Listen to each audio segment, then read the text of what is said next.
Tu as déjà vu quelqu'un se faire dire de quitter sa propre piscine, juste parce que sa couleur de peau ne correspond pas aux standards du quartier. Ouais, c'est arrivé. Tout a commencé avec un sourire. Pas un vrai un de ces sourires, figés, trop polis pour être honnête. Le genre qu'on affiche pour ne pas faire de vagues dans le bulletin du comité de quartier. Elle s'appelait Linda Bennett, la reine du cul-de-sac. Présidente de tous les comités inutiles, experte en hypocrisie bienveillante et gardienne autoproclamée de la pureté résidentielle. Et quand elle m'a regardé dans les yeux pour dire « on n'a pas vraiment l'habitude de voir ce genre de réussite chez des gens comme vous », elle l'a dit comme si c'était un compliment. J'ai rien répondu, pas avec des mots, j'ai juste souri, un sourire qui ne touche pas les yeux. Ma femme Tasha a levé un sourcil. Elle est avocate fédérale. Elle gaspille pas son énergie avec les faux-semblants. Ce sourcil disait tout. Mais revenons un peu en arrière. On n'est pas arrivé ici par hasard. On a construit notre vie pierre par pierre.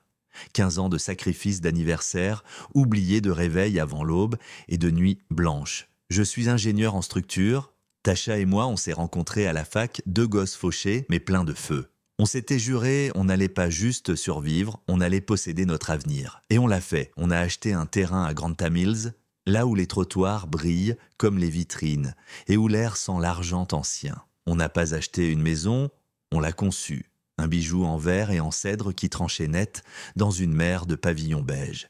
Et à l'arrière, ma fierté. Une piscine à débordement au sel cachée derrière une bambouseraie éclairée à la LED, programmable, entourée de pierres naturelles et d'un feu de camp. C'était pas juste un jardin, c'était la paix. Nos enfants y ont appris à nager. Mon fils a repéré sa première constellation allongée sur une couverture au bord de l'eau. Tasha et moi, on y partageait du vin sous les étoiles, l'eau bleue indigo clapotant doucement à côté. Alors, quand je dis que c'était chez nous, je parle de chaque centimètre. Les voisins. Au début, juste des gestes de la main à travers la pelouse, le mari de Linda, un type de la finance avec des poignées de main trop fermes et zéro regard dans les yeux. Leur fils Travis, étudiant rarement là. Puis sont venues de les remarques, des petites coupures. Ils sont bruyants, non, disait-elle pendant que nos enfants riaient un samedi après-midi. Tu fais quoi exactement avec ce penchement de tête qui crache le soupçon? La goutte de trop, c'était lors de la fête du quartier organisée par l'HOA. Elle m'a tapé le bras et m'a balancé cette perle raciste. Mais on a laissé couler. On s'est dit, tant qu'ils restent de leur côté de la clôture, on s'est trompé. Un mardi, j'étais en ville en train de présenter un projet pour un musée, gros contrat tournant de carrière. Tasha était dans un autre état en pleine série de dépositions. À la maison, les jumeaux étaient avec la nounou Miss Darla. Très bien noté, recommandations impeccables. Mais dernièrement, j'avais remarqué certaines choses. Elle était toujours trop admirative devant Linda, trop rapide à faire taire mes enfants, trop indulgente avec Travis et ses potes, même quand leur musique faisait trembler nos fenêtres. J'ai ignoré les signaux, jusqu'à ce qu'elle m'appelle. « Il y a un problème », dit-elle, la voix tremblante. Travis était arrivé. Il avait traversé notre jardin sans prévenir, sans frapper, et avait dit à mes enfants de quitter leur propre piscine, parce qu'il organisait une fête, et que sa mère avait donné la permission. J'ai cru à une blague. C'est juste pour aujourd'hui, a-t-il dit à ma fille figée en maillot de bain. Ma mère dit que vous ne l'utilisez même pas. Quand mon fils a refusé de partir, Travis s'est moqué. Faut pas en faire tout un plat mec. Ses amis ont rigolé. Mon fils s'est refermé. Ma fille avait les yeux brillants. Et Miss Darla rien. Elle a juste dit aux enfants d'être polis, de pas faire d'histoire. Quand je lui ai demandé pourquoi elle ne m'avait pas appelé plus tôt, elle a balbutié. Je voulais pas créer de conflit. Je lui ai dit qu'elle n'aurait plus à s'en soucier. Vous êtes renvoyé, j'ai dit. Et je rentre tout de suite. Quand je suis arrivé, Travis et sa bande étaient déjà en train d'installer les enceintes Les Glacières. Un voisin, Monsieur Green, 3 maisons plus loin, les observait depuis son porche. Il avait tout vu. Il a même murmuré « C'est pas juste ça ». Je me suis tourné vers lui pour le remercier, mais il a baissé les yeux. « Je peux pas me mêler de ça, fiston ». Puis, il est rentré lentement. Comme s'il n'arrivait pas à se regarder lui-même. Mon estomac s'est noué. Les enfants étaient sur le canapé, enroulés dans leurs serviettes, silencieux. Ma fille clignait vite des yeux. Mon fils serrait les poings sur ses genoux, les ongles dans la paume. Je me suis assis à côté de lui et pris doucement ses mains. « C'est chez toi ici », j'ai murmuré. Personne n'a le droit de te faire sentir petit chez toi. Dehors, la musique avait commencé. Travis rigolait affalé comme un petit roi. Ses amis éclaboussaient, dansaient, buvaient. Il ne m'avait même pas vu. Et là, Travis a crié fort pour que tout le quartier entende. Je vous l'avais dit, il l'utilise jamais. C'est presque à nous maintenant. Quelque chose en moi s'est brisé. Pas bruyamment, pas violemment, mais calmement, comme une lame qui se tord sous la pression. Et là, je me suis souvenu, pas ici, pas maintenant, mais des années en arrière, sur une base militaire au Texas. J'avais 21 ans, en plein exercice de nuit. J'étais devenu chef d'unité, le premier noir à ce poste. Et un matin, j'ai trouvé un mot dans mon casier, « On ne suit pas les singes ».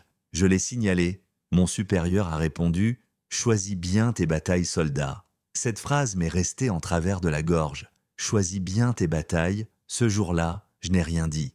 J'ai tout gardé en moi. Mais aujourd'hui, je ne suis plus un soldat. Je suis un père. Je ne suis pas sorti en criant. Pas de hurlement, pas de confrontation. Même pas un mot plus haut que l'autre. Je suis juste passé par la maison calme, concentrée, et je suis allé droit vers le cabanon derrière les bambous. C'est là que se trouve le système de filtration de la piscine. Et dans ma main, une petite bouteille sans étiquette. 8 onces de colorant noir, non toxique, biodégradable mais spectaculaire.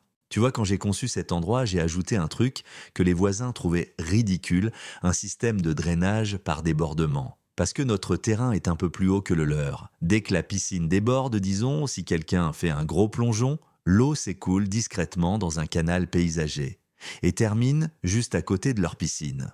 Ce jour-là, j'avais préparé le terrain, littéralement. Le sol en contrebas était imbibé de teinture, épais, silencieux, prêt. Je suis retourné à ma piscine, je me suis arrêté. La voix de Tasha résonnait encore dans ma tête, « Donne-leur l'enfer ». Alors je l'ai fait. J'ai pris une grande inspiration, j'ai couru et j'ai plongé. Un énorme cannonball comme un gosse de 10 ans. L'eau a jailli, débordée de la piscine à débordement, s'est déversée dans le canal entraînant avec elle le colorant, exactement là où je le voulais. Ensuite, je suis rentré chez moi, j'ai mis des vêtements secs, versé un verre d'eau et me suis assis à la fenêtre du bureau en observant. Au début, rien, juste des rires. Travis sur un transat torse, nu les bras derrière la tête, sûr de lui. Ses potes qui hurlaient de rire, la musique à fond, puis une ondulation. Une fille a crié « C'est quoi ce truc ?» Des nuages noirs ont commencé à se former dans leur piscine. Pas un petit peu, toute l'eau se transformait. Leur paradis turquoise devenait sombre, boueux.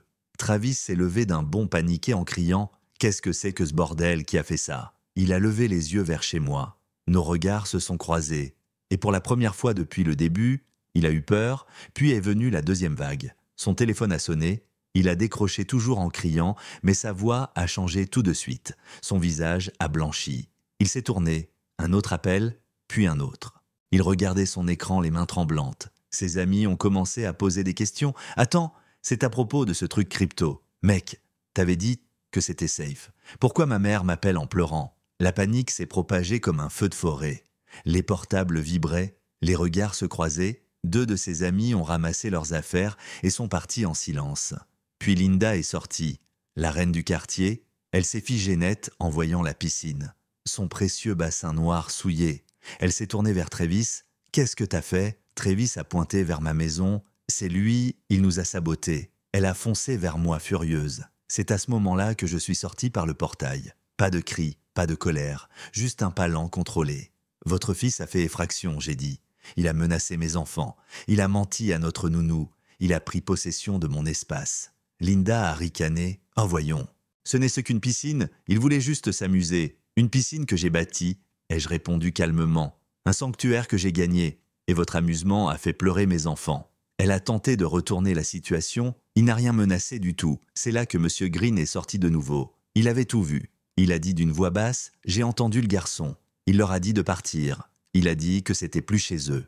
Linda s'est figée, ses yeux pleins de feu. « Vous êtes de son côté. » Monsieur Green a baissé les yeux. Les mains tremblaient. Je dis juste la vérité. Derrière elle, les voisins étaient de sortie. Les rois et reines du HOA. Cette fois, plus un mot. Certains croisèrent les bras, d'autres détournèrent le regard.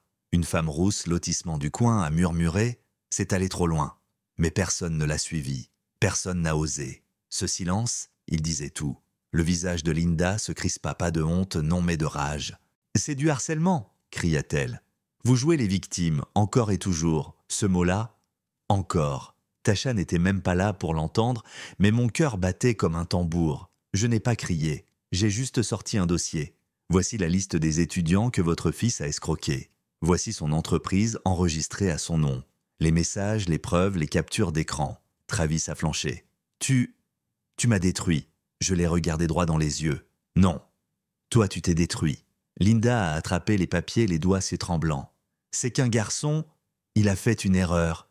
J'ai levé un sourcil. Et vous avez fait une erreur plus grande encore. Vous lui avez appris qu'il était au-dessus des règles. Puis je me suis tourné vers les voisins, lentement. Vous avez tous vu, quand mes enfants se sont fait virer de leur propre maison, quand ma femme a été insultée, quand mon espace a été envahi. Silence, sauf monsieur. Green qui m'a regardé et a hoché la tête. Une excuse muette, tardive, mais réelle. Travis s'était effondré. Le garçon qui s'était cru roi n'était plus qu'un fantôme en sueur. Linda figée, le regard perdu, entre déni et vérité. Et là, les flics sont arrivés, encore les mêmes. Linda a couru vers eux, il a saboté notre piscine, il a fait exprès. L'agent m'a regardé, je lui ai donné les plans. Le système de drainage, les reçus. J'ai souri. Finement, j'ai juste nagé, monsieur l'agent. Le reste, c'est la gravité. Il a soupiré, a regardé Linda et a haussé les épaules. Ça ressemble à un litige civil, ce mot. Le même qu'on m'avait dit, mais cette fois c'était en ma faveur. Pendant qu'ils discutaient, je suis retourné vers la maison.